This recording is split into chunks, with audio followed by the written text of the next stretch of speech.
Come in. Sir बोलवलं होतं? हो. ही फाईल अमूल्याला देऊ नये आणि तिला म्हणा यातले कॅल्क्युलेशन्स नीट चेक कर. सर पण अमूल्य मॅडम अजून आले नाहीयेत. त्यांचं कॉलेज सुरू झालंय ना. कसं करणार आहे ही? मी आधीच सांगितलं होतं ही गंमत नाहीये. मेडिकलचा अभ्यास सोपा नसतो. आधी कॉलेज मग जॉब. माणसाने ज्या गोष्टी अशक्य आहेत ना त्या करूच नाही. आणि तिला म्हणावं जर जमत नसेल ना तर सोडून द्या जॉब. सर मी सांगू त्यांना? तिला नाही रे, आद्या आणि सार्थकला सांग. त्यांना म्हणावं एका नवीन व्यक्तीला अपॉइंट करा. त्यांचं काम थांबायला नको. ठीक आहे सर. सर नक्की सांगू ना? हो सांग. डोक्यावर उभा नको राहूस. सर मला शीर्षासन येत नाही ना. माझ्या डोक्यावर उभा नको राहूस. Get out. ठीक आहे.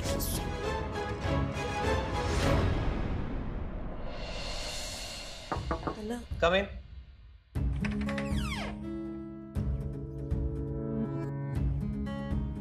विजय काय झालं? चेहऱ्यावर 12 का वाजलेत? परत काही गोंधळ केलास का? सार्थक, याच्या चेहऱ्याकडे बघून ना खरंच असं वाटतंय की हा काहीतरी मोठा गोंधळ घालून आलाय. अरे सांगशील का काय झालंय की असाच उभा राहशील? सांगतो पण तुम्हाला धक्का बसेल. पचवू आम्ही तो. बोल आता लवकर. अमूल्य मॅडम. काय? तिचं काय? सरांनी सांगितलंय की अमूल्य मॅडमच्या जागी दुसरं कोणीतरी नोकरीवर ठेवा.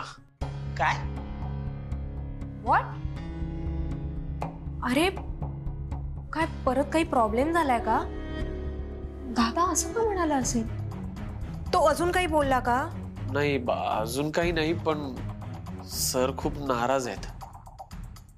म्हणजे अमूल्य मॅडम तिकडे कॉलेजला जातील मग तिकडून परत कामावर येतील मग त्यांचं काम कोण करणार ना. म्हणून ती म्हणाली होती ना की कॉलेज नंतर करेल काम म्हणून.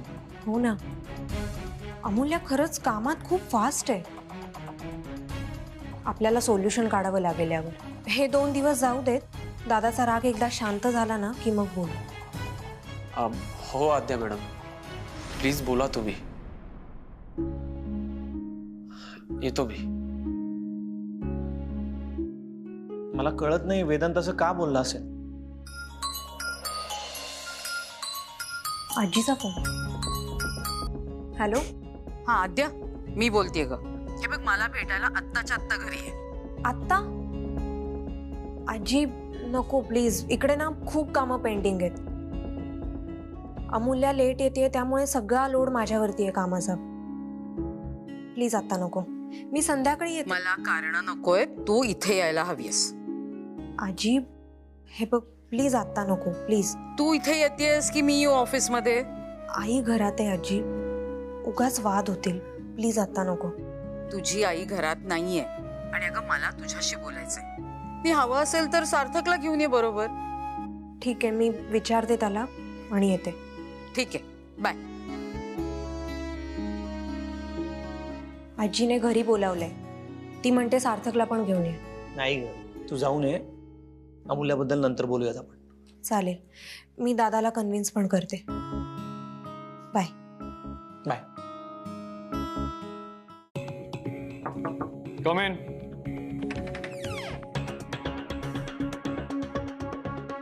सर विजय मला सांगत होते की तुम्ही माझ्या जागी कुणाला तरी अपॉइंट करायला सांगितलंय. सर तुम्हाला मी नको असेल तर मी राजीनामा द्यायला. एक मिनिट.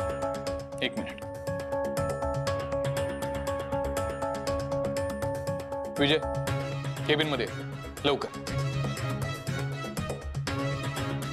थांब. कम इन. विजय मी तुला काय सांगितलं होतं? कशाबद्दल सर? नाही म्हणजे तुम्ही खूप काही सांगत असता म्हणून विचारलं. अरे मी हिला जॉब वरून काढून टाक असं म्हणालो का? नाही तसं नाही पण असं बघितलं तर. विजय हे उगाच असं तसं करू नकोस. मी तुला काय म्हणालो होतो? एका नवीन व्यक्तीला अपॉइंट कर. म्हणजे जर अमूल्याला कधी उशीर झाला तिला वेळ मिळत नसेल तर अर्ध्या दिवसाचं काम दुसरं कोणीतरी करेल ना. आय मीन आद्या आणि सार्थकला मॅनेज करायला त्रास होईल. फुल टाइम जॉब आहे. नाही सर, तुम्हाला माझ्यामुळे अडचण होणार असेल तर मी राजीनामा देईन. अमूल्य, तू काय हिंदी फिल्मच्या हिरो सारखा राजीनामा खिशात घेऊन फिरत असतेस का? आणि हे बघ, गरज लागली ना तर मी मागेन राजीनामा, डोंट वरी. सर, आज माझ्या कॉलेजचा पहिला दिवस होता ना, म्हणून जरा उशीर झाला.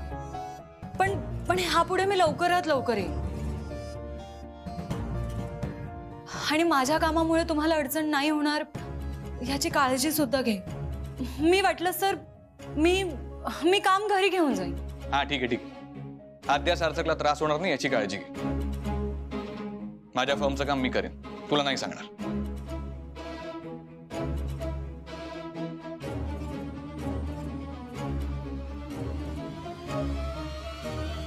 सर, ते नवीन एम्प्लॉई जातो.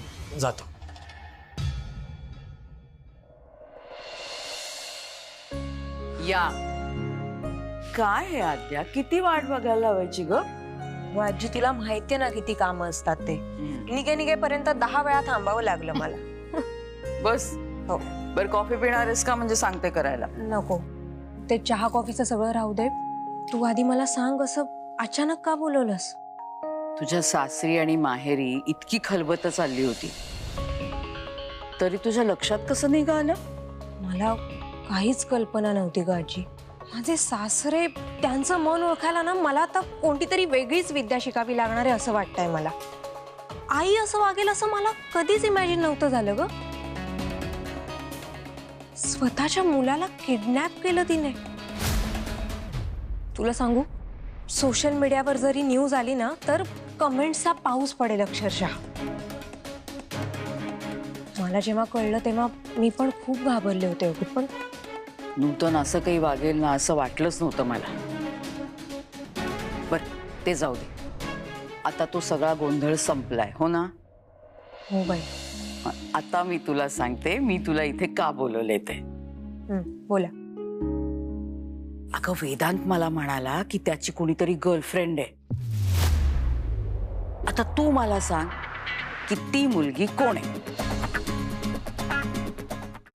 काय? वेदांत दादा आणि गर्लफ्रेंड? वेडी आहेस का तू आजी? काही काय अगं, आपल्याला माहितीये ना, तू, मी आणि आई सोडून दादाच्या आयुष्यात कोणतीही महिला नाहीये. आद्या, तुझ्या दादानी मला स्वतः सांगितलंय हे.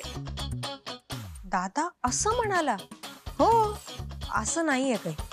आणि तसं काही असलं ना तरी मला काही माहिती नाही. तू मला खरं खरं सांग. अगं, मी खरंच सांगतेय. खोटं का बोलेन मी तुझ्याशी? मग वेदांत आणि अमूल्यामध्ये नक्की काय चाललंय? काय चाललंय म्हणजे काय? अगं, तो इव्हेंट नव्हता का 36 गुणी जोडी, त्यामध्ये ती नव्हती का म्हणाली? हा, म्हणजे ती म्हणाली होती तसं. हा, पण नाही ग, तसं काही नाही त्यांच्यामध्ये. पण आजी, तुला खरं सांगू का, म्हणजे त्या इव्हेंटमध्ये अमूल्याचं तसं बोलणं, नंतर दादाला जेलमधून वाचवण्यासाठी तिने जे काही केलं ना, त्यावरून ऍक्च्युली मलाही कधी कधी डाऊट येतो असा की त्यांच्यामध्ये, म्हणजे तुला कळत आहे ना मी काय म्हणते? म्हणजे तुलाही वाटतं ना? हा. थोडक्यात काय, त्याला ती आवडते पण तो कबूल करत नाहीये. आता तू बघच मी काय करते ते. एक मिनिट, काय करणार आहेस तू? तुला सांगून नाही करणार आहे काही.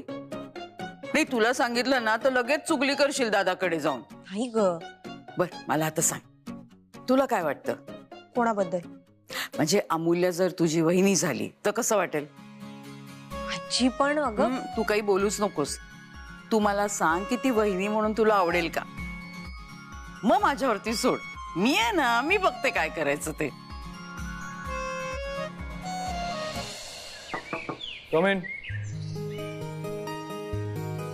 तू बस, मी एक मेल पाठवतो मग बोलू.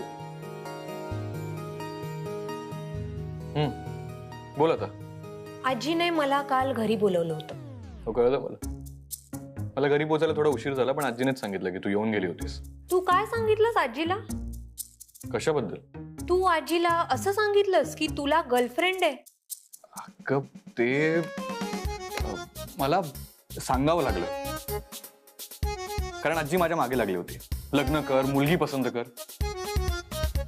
आणि तुला माहितीये, ती मॅट्रिमोनी वेबसाईट वाली बाई आहे ना, तिला आजीने घरी बोलवून घेतलं होतं. मग मी काय करणार, म्हणून मला सांगावं लागलं की माझी गर्लफ्रेंड आहे. यु नो दादा, आजी आता माझ्या मागे लागली आहे की वेदांची ती गर्लफ्रेंड कोण आहे. तिला असं वाटतंय की मला सगळं माहिती आहे. शेवटी मला तिला सांगावं लागलं की दादा मला काही सांगत नाही. पण दादा सांग ना, कोण आहे तुझी गर्लफ्रेंड? नाव काय तिचं आणि कुठे राहते? मला नाही सांगणार तू दादा? काय तू लहान बहिणीबरोबर शेअर पण नाही करणार? सांग ना दादा पटकन, कोण आहे ती? अद्याप कोणीच नाहीये. मी काय माझ्या मागे लागलात ना मला कळत नाही. तुला माहिती आहे ना, मुलींपासून मी नेहमी 10 हात लांब असतो. मग माझी कशी कोणी गर्लफ्रेंड असेल? ते तर आजी मला फोर्स करत होती ना, म्हणून मी तिला सांगितलं की माझी गर्लफ्रेंड आहे. आणि ते खोटं आहे. नाही नाही नाही, अजिबात नाही. तू ना आजीशी सगळं खरं बोललायस आणि आता माझ्याशी खोटं बोलतोयस, हो ना? है ना? मी सगळ्यांना सांगेन अशी भीती वाटते का तुला? तुझी शपथ, चल मी सार्थकला पण काही नाही सांगणार. आद्या, तू मला ओळखतेस ना, तू हवं तर माझा फोन चेक कर. माझ्याकडे एकाही मुलीचा नंबर नाहीये. अगं घरचे आणि जवळचे सोडले तर माझ्या फ्रेंड लिस्ट मध्ये एकही मुलगी नाहीये.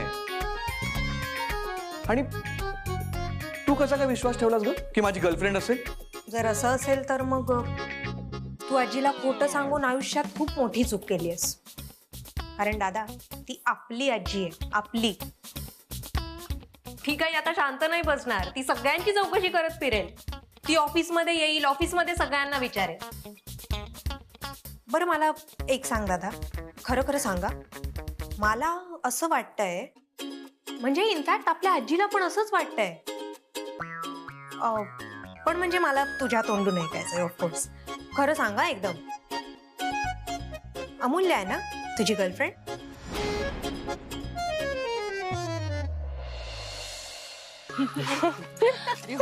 पेशंटला अनेस्थेशिया दिलाय ना. पण आय टेल यू, माझ्या सगळं डोक्यावरून गेलंय आज. अरे तुझ्या तरी डोक्यावर नाही गेलंय, माझ्या तर डोक्यावर आदळलं आणि सरळ बाउन्स झालाय. ए पण आज खरं इम्प्रेशन अमूल्य तू मारलेस. तुला एवढं सगळं कसं माहित? तू ऑलरेडी अभ्यास करून आली होतीस का? अगं नाही, मी अण्णांसोबत, म्हणजे माझ्या वडिलांसोबत कोविड मध्ये ना खूप पेशंट्स पाहिले. ओ, सो तुझे बाबा सुद्धा डॉक्टर आहेत. आय टेल यू, मेडिकल कॉलेजमध्ये ना अर्ध्याहून अधिक मुलं डॉक्टरांचीच येतात. बरोबर. मी अण्णा तुंपलवारांची मुलगी. 1.5 वर्षांपासून मी अण्णांना क्लिनिक मध्ये मदत करते. तर त्यामुळे मग मला मेडिकल मध्ये इंटरेस्ट आला. मग मी ठरवलं की मला MBBS करायचं. तशी मी MSc मॅथ्सची स्टुडंट आहे. सो मी तुमच्या दोघांपेक्षा मोठी आहे बरं का. ओ, म्हणूनच तू सुरुवातीपासूनच टॉपर झाली आहेस क्लासची. हो ना. ए नाही या, असं काही नाहीये. पण तुला माहितीये तन्वी, अमेरिकेमध्ये ना एक कोर्स आहे ज्याला प्री मेडिकल असं म्हणतात. म्हणजे आधी प्री मेडिकल करायचं आणि मग MBBS करायचं. म्हणजे कसं मग MBBSचं सिलेबस आपल्याला सोपं जातं. सो मला असं वाटतं की माझं प्री मेडिकल आहे ना अण्णांच्या क्लिनिक मध्ये काम करूनच झालं. ग्रेट यार, आपल्याकडे पण असला पाहिजे ना असा कोर्स. म्हणजे सगळं असं डोक्यावरून तरी नाही जाणार एकदम. हो ना, म्हणजे थोडं तरी डोक्यात जाईल तुझ्या. ए चल रे. ए बरं चला, मी निघते. ए अगं एवढ्या लवकर? थांब ना, कॅन्टीन मध्ये जाऊ ना. अगं नाही, मला नाही जमणार. ते मी ऍक्च्युली जॉब पण करते. ओ, काय काय करतेस तू एका वेळी? मेडिकल आणि जॉब. म्हणजे मला आवडतं स्वतःला बिझी ठेवायला. त्यामुळे मग ह्या सगळ्यामधून पण वेळ मिळाला ना की मग मी अण्णांच्या क्लिनिक मध्ये जाते आणि अण्णांची मदत करते. नाईस यार. बरं चला, निघते मी, मला खूप उशीर होतो. भेटूयात उद्या. Okay, bye bye. बाय. आपण जाऊया कॅन्टीन मध्ये. चलो. अद्याप अगं काय बोलतेस तू? मी आणि अमूल्य नाही नाही, अगं आम्ही तर अजून फ्रेंड्स पण नाही आहोत. हो पण दादा, अरे आजी अमूल्याशी बोलली. हो माहितीये मला. आय मीन विजयने सांगितलं मला. खूप वेळ बोलत होती आजी अमूल्याशी. इनफॅक्ट आजीने मला असंही विचारलं की अमूल्या तुझी वहिनी झाली तर चालेल का तुला. दादा, आता तुला एव्हाना आयडिया आलीच असेल की आजी तुझ्या हात धुवून मागे लागली. आता तुला आणावी लागेल कोणीतरी गर्लफ्रेंड म्हणून आणि तिला आजी समोर उभं करावं लागेल. तसं नाही केलंस तर मग आजी अमूल्याच्या मागे लागेल. हो, कारण आजी एक गोष्ट कधीच विसरणार नाही. काय? हेच की अमूल्याने अख्ख्या महाराष्ट्रासमोर सांगितलं होतं टेलिव्हिजनवर की ती तुझी गर्लफ्रेंड आहे. आता काय, आता आण एखादी मुलगी आणि कर गर्लफ्रेंड म्हणून उभी तिला. मी कुठून आणू? ते काय मला माहिती नाही, पण आण एखादी गर्लफ्रेंड. चल बाय. आद्या थांब ना प्लीज. तू कुठे जातेस? मी हा प्रॉब्लेम नाही सॉल्व्ह करू शकणार. तुला माहिती आहे ना, मला यातलं काहीच कळत नाही. मी काय सांगू आता? तू एखाद्या मुलीचं नाव शोधून काढ आणि सांग ती तुझी गर्लफ्रेंड आहे. कोणी ना कोणीतरी तर तयार होईलच ना हे नाटक करायला. तुला सांगू दादा, एकदा का आजीची उत्सुकता संपली ना की मग हा विषय थंड होईल बघ तू. नाहीतर तुझं काही खरं नाहीये. बाय. आणि हो, ऑल द बेस्ट. हा,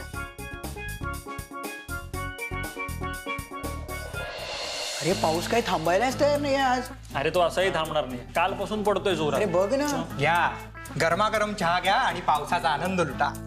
अरे काय आनंद लुटा, बाकीचा स्टाफ कुठे आलाय? अरे ते पावसामुळे पाणी साचले ना, म्हणून सगळ्यांना उशीर झाला असेल. बहुतेक तोच घोळ झाला असावा. अरे देवा.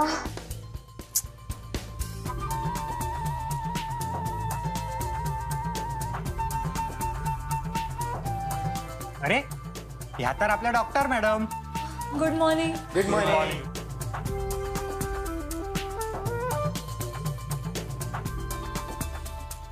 काय भयंकर पाऊस आहे आज. मॅडम, या श्रीपादला तपासा. काय झालं? नाही काय झालं नाही त्याला, पण त्याला कोणत्या व्हायरसने झपाटलाय हे माहित नाही. अरे गप रे. अरे त्रास नको देऊ त्यांना. हा, अरे अभ्यास करून दमल्या असतील त्या, है ना? मॅडम आधी त्या विजय सरांना तपासा, फार शेपारल्यात ते. ते नाही, पण एक बरं झालं, म्हणजे आता आपल्या सगळ्यांना फॅमिली डॉक्टर शोधावा लागणार नाही. तुम्ही सगळे माझं कौतुक करताय का टिंगल करताय? सगळं कळतंय आम्हाला. बरं मी काय म्हणतो, आपण सुद्धा ऍडमिशन घ्यायची का? म्हणजे आपल्याला सुद्धा अर्धा दिवस सुट्टी मिळेल ना. अरे तुला ना मेडिकल कॉलेजच्या वॉर्डात पण कोण ऍडमिट करणार नाही. अरे त्या किती हुशार आहेत. कुठे त्या, कुठे तू. अमूल्य मॅडम, तुम्हाला आद्या मॅडम बोलवलं. अरे बापरे, आज खरंच खूप उशीर झालाय मला. मी जाते केबिन मध्ये. ओके. बरं झालं चहा पिऊन तुमचं? नाही अजून द्यायचंय. द्यायचंय काय? आवरा पटकन आणि कामाला लागा.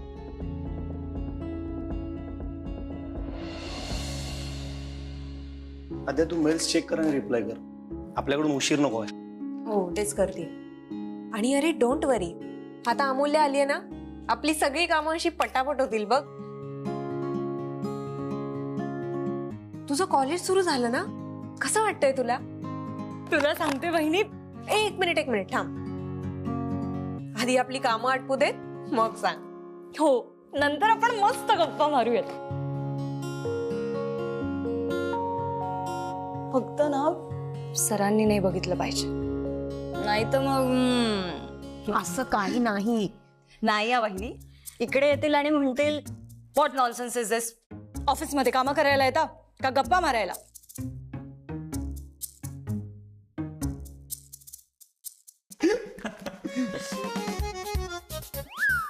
तुझी पुस्तकं पाहिली मी बाहेर, नोटबुक पण होतं. तुझं कॉलेज सुरू झालं ना? Great, congratulations. पण आता ऑफिसचं काम आणि कॉलेजचा अभ्यास अवघड टास्क आहे दोन्ही एकत्र हँडल करणं. जमेल ना? आणि बघ, जर नाही जमलं ना तर तुझ्यासाठी एक असिस्टंट अपॉइंट करू आपण. तसं मी विजयशी बोललोय ऑलरेडी. पण एक गोष्ट चांगली झाली ना, आपल्या स्टाफसाठी एक डॉक्टर मिळाली. म्हणजे आता कोणी आजारी असेल तर डॉक्टर अमूल्य हजर आहे. Good, very good.